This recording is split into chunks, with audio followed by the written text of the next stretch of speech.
Well, that's a thing that just happened. Welcome to the world of me having 50,000 subscribers. What am I supposed to feel here? Pride? Confusion? Terror? I suppose I mostly feel gratitude that so many people have signed themselves up to receive whatever strange and unpredictable thing I make next. So thank you all very much for being here and supporting me all the way to this bizarre milestone. As was the case for my last big landmark, I've set up a Q&A form for people to ask me questions about my process, my plans, my pronunciation of controversial acronyms, whatever. Link is in the description and answers will be with you someday soon-ish. Speaking of which, what have you all got to look forward to in the near future? Well, I'm working on a few things simultaneously, so I can't say for sure which will come first, but right now the video I'm focusing most on is about dinosaurs. And a hell of a lot of other things.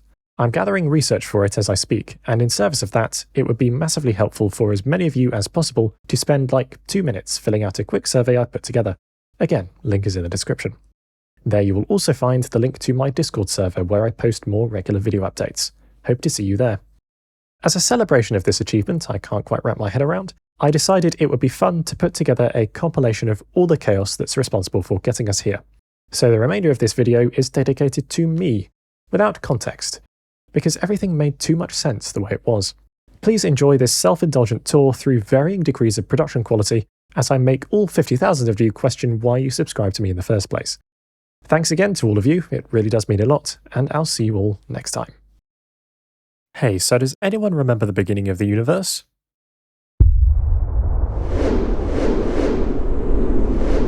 And yes, this is absolutely 100% impossible. A special thanks to all you physicists in the comments for pointing this out. Well done, you get the Astute Film Critic Award. Not the Viking zombies though, because Viking zombies are Valhalla cool! For those of us in the Northern Hemisphere, we'll see cold temperatures for the next few months before a gradual period of warming into the summer. Here in the UK, most of that period will be grey and miserable. That got dark. Give me a moment and I'll give it another shot with something a bit cheerier.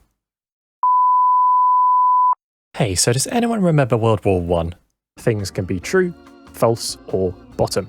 If this is confusing, here's a handy rhyme. To yeet a fleet across St. Peter's a cheat, but you beat a retreat at a bittersweet feat. Okay, I know I said I only required one favour from you, Lin-Manuel Miranda, but I also desperately need you to set this poem to the fattest beat of the 19th century. Do I have a thesis statement? No. Do I have something unique to say? Also no. Not murdering anyone will be by far my hardest challenge. But what happens if we take such an exemplary student and slice them in half? Sure, fiction is full of structure like character arcs, climaxes and resolutions, and brick jokes. What's a brick joke? You know what, it's not important right now, we'll get to it later. World War I was bound to occur, we just happened to live in the universe where the sandwich drew first blood. Aaron Kirsch asks, why are you British? Imperialism. Fact 20. A monad is a monoid in the category of endofunctors. Nobody actually knows what that means, so they'll just parrot a monad is a monoid in the category of endofunctors at you repeatedly to make themselves look smart. They come in 2 flavours. Boat flavour and people flavour. Wait, you are a cell. A boring, featureless, worthless little cell. Hey, do you want to maybe invent counting? Okay.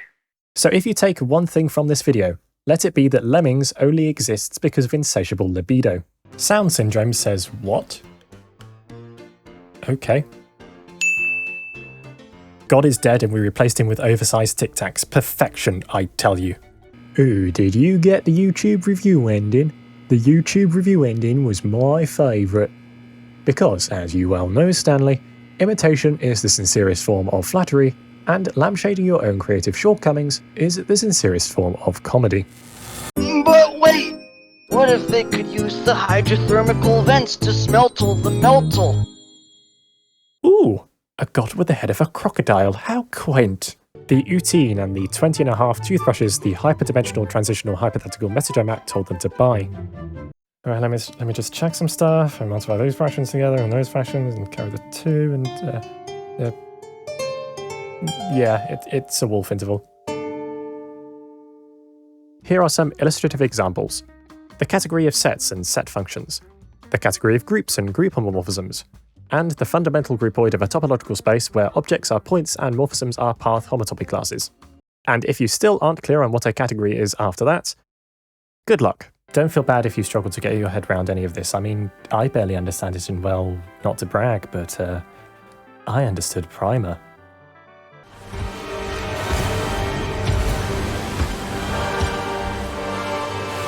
Donkey! It was developed by the German company SEK. Spielen.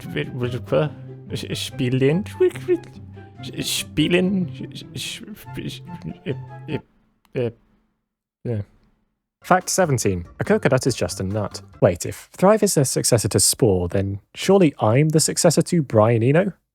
Be right back, gotta shave my head and invent a card game about aphorisms. Question 5. What are your plans for the weekend? A. Studying to become a scientist and change the world. B. Going to church. C. Learning new skills to become a better person. Or D. Drinking, partying, and carnal debauchery. As someone who knows a fair bit about maths, and incidentally, someone with exceptionally low sex appeal, checkmate Spielberg, I suppose this is the burden you carry as someone intelligent enough to understand primer. Well, mostly understand. I mean, there were some bits I didn't wholly get, but... Mr. President? Enter. Word from our ambassador in France. We have received a most unexpected offer. Oh, and what would that offer be? It appears Napoleon wants to sell us some land. Land? How much? 530 million acres of mostly unexplored wilderness. Mammoth! Many traction cities temporarily abstain from eating each other to form a defensive union of mostly German-speaking behemoths called the... Oh god. Traktion Stadtgesellschaft.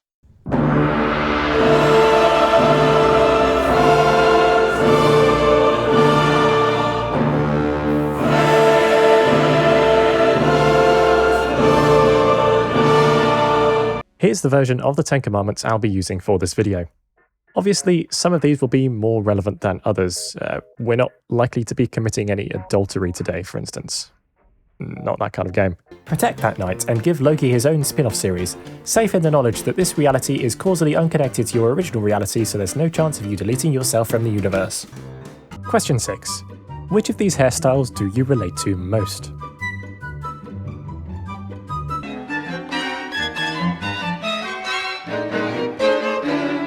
And so it was that much of the internet's first introduction to my channel was a 9-minute long Your Mum joke, including several people I knew in real life who weren't aware I even had a YouTube channel.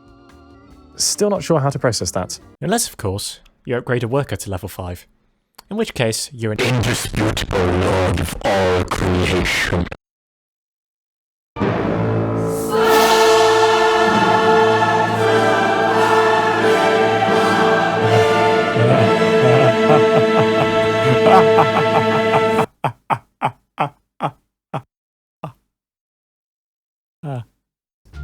What deep questions must it be pondering in there? Where is he going with that, Bishop? Is he setting up a mate sequence of cataclysmic proportions, or was that just a blunder? Why do bishops have those funny hats? Did these medieval armies invent time travel, or did their future Terminator theme have a time signature of 1316, while the Terminator 2 theme is in 1208? I admit it. I didn't understand primer. They put a time machine inside a time machine. I mean, who does that? You got your 3 categories with morphisms between morphisms between morphisms, and your 4 categories with morphisms between morphisms between morphisms between morphisms, and your 5 categories between morphisms between morphisms between morphisms between morphisms between morphisms, and then somehow you go all the way up to infinity categories, and what the hell even are those? Cheese, James Madison. Mammoth cheese. And then this one. Fake and gay. Okay, I've had enough of this. And of course, we all know who this is, right? I mean, even a child could tell you. Who's that Pokemon? Oh. Oh no. And if there's one thing you can count on me to do, it's analysing something very few people care about with far more depth than anyone ever asked for, and eventually amassing a quite staggering amount of views. Ignore the previous broadcast. I was saying things that are untrue. I'm better now. All hail Kevin. It's a good idea to stay on the correct side of the set theorists. They can construct the set of all things that cause you pain. Hey, dude, you wanna maybe to travel thousands of miles through frozen wasteland to discover tiny fluffy elephants? Okay. And we're off to a good start in answering our question. Because even after all these years, I still want those drugs. Isno asks, can you speak German or any other foreign languages? Clearly you haven't watched the videos where I try to pronounce Spielen or Traction. Now there's the Stanley Parable Ultra Deluxe, and it's really good. Really amazing game. Nobody even made me say that. I'm providing this uncompromising admiration thanks to my own free will, which I definitely have, because I'm definitely a real person and not being held hostage by a fictional character who's really making me question my own precepts of reality right now. The Queen is a being of extraordinary power. The entire multiverse quivers as she approaches all others inferior in versatility and value to the realm. She scythes through time and space with the veracity of a thousand... Oh right, this video is about chess, isn't it? Chrome demonstrates Medusa's power by turning the pursuing city of Panzerstadt by Ruth, which on our shark scale will be a great white, into a pile of ash, which on our shark scale would be a pile of ash. Michael Crichton's Jurassic Park goes much harder into the biological maths, and is so far the only instance I've ever seen of a normal distribution being a major fictional plot point. Plot point. Pythagoras' mind would also be blown had he known this, but in a rather different way. Fortunately, it's quite difficult to drown an entire planet. Personally, I'm content to believe that both our lives and our fiction remain unpredictable, because that way, we never know what wonders lie in store for us in the future.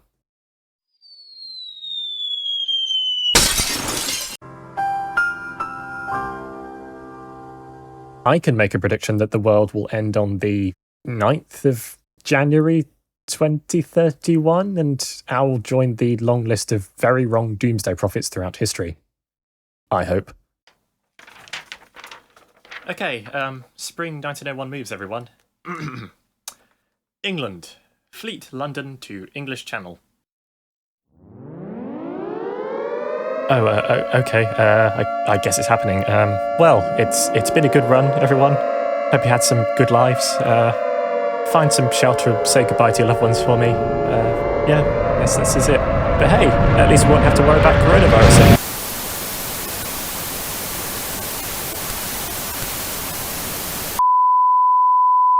Hey, so does anyone remember Oliver Lugg? Because we don't. As far as we can tell, he made a video about five-dimensional chess or something that went mildly viral once, and then nothing else of any value to anyone ever. Hello?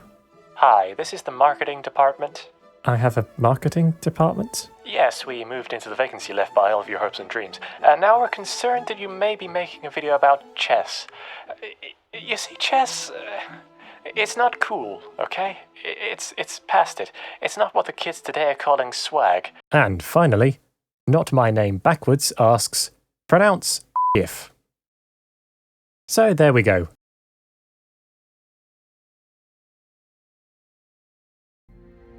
Oh, shiny.